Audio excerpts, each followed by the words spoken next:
This is Matt Goss. He's our human power plant in Europe. During a race, he generates 500 watts of pure energy, enough to power 5 LCD TVs.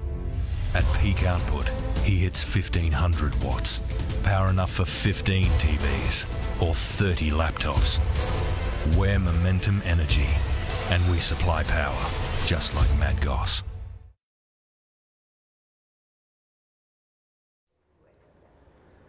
I guess one of the most important things that you look for when you're seeking sponsorship or when you're approaching companies is you've got to have something that you can click with, you can fit in common, and the connection with Momentum Energy and a bike ride is the clean green energy, and we're out there on the bikes every day, and that's a lot cleaner and greener than driving some of the cars to and fro work. So you've got to have some sort of connection and something that can work for both yourself and the company. Power is ultimately the most important part of our job. That's what allows me to pass the other guys and get to the finish line first. It's what allows me to get to the finish line when some of the other guys are maybe getting dropped. It's how much power you can put out and how long you can do it for. And like I said, that's what helps me win, and that's what every other bike rider has. But it's just how much you can produce when it comes to the finish line. I spent the off season from 2011.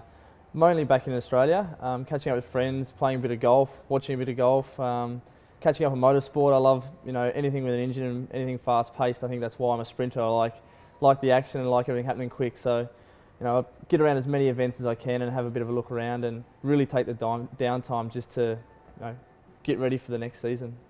I think Australia can expect great things from the new team, from Green Edge.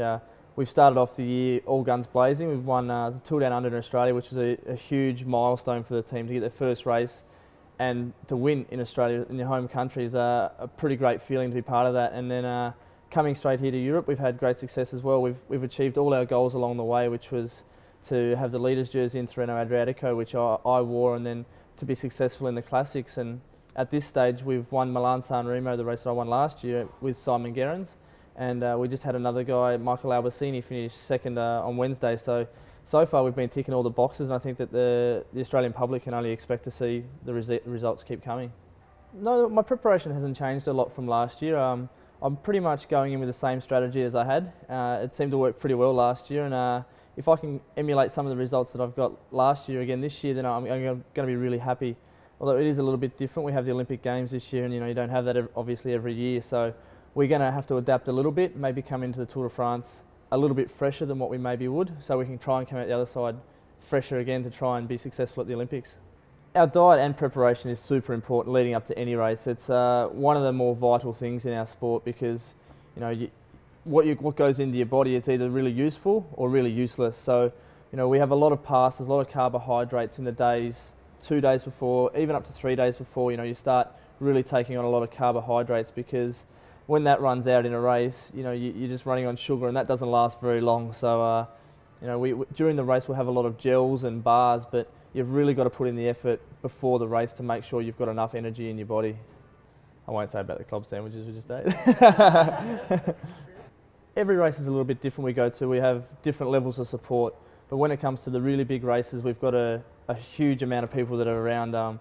We've got mechanics, soigneurs, and we probably have 3 or 4 soigneurs and 2 or 3 mechanics. We've got 2 sports directors, and you've got the press officers, and at any one race it's pretty common that there'll be more staff than there are riders actually at the race. So we've got more than enough people to tell us where we need to be and how to be there, and keep us in check with what we have to do.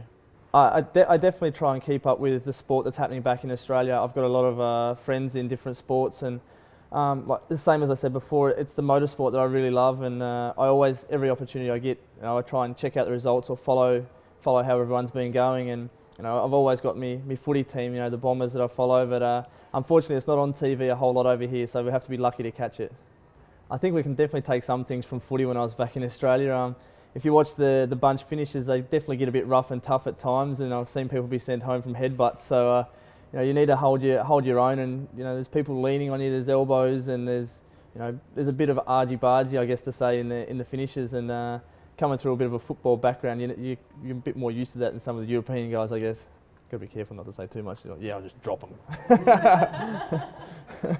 With cycling, I guess we're pretty pretty independent to the sport. You know, we don't do a lot of cross training. We don't go out running. We don't do a lot of other stuff. So it's basically hours on the bike that we do, and that can range anywhere from about an hour and a half, 2 hours, which is, you know, just down the road into Italy and get a nice little cappuccino and come home, or it can be 6.5 hours behind the scooter where, you know, there's not so much fun to be had. You know, you've got the painful face on, and you get home and all you do is sleep for the afternoon. So it's pretty varied, but it's pretty much solely just to riding a bike. You definitely make some good friends in the sport. It's you spend a lot of time with each other. We spend, you know, 3 weeks at a time at the Tour de France or any of the Grand Tours. It's a long time to live in each other's pockets, but you get some good relationships out of that. And you know, I have one with Mark Cavendish. You know, we always got along really well, and I've got a lot of respect for him. And he's a great bike rider, and he's a good friend. So, you know, you do make a lot of friendships along the way. Yeah, I have a favourite cycling route in Tasmania, actually, where I've grown up, and it's more down the Tamar Valley region, down around Beauty Point and around, you know, where I kind of grew up as a kid. It's about a 110 kilometre loop, and if the weather's nice, which in Tassie, that's a bit of a challenge sometimes, but it is, you know, it's always a beautiful ride through the vineyards and back up the Tamar Valley. Just get out there and have fun with it. You know, that's the most important thing. If it's something you really love doing, then you can be successful at it. You're going to be successful at it, and you know, there's a lot more clubs popping up over Australia, and a lot more support for the young guys and girls. Sorry. So it's going to be an exciting few years ahead for the development of all the young bike riders, and just keep pushing and having fun.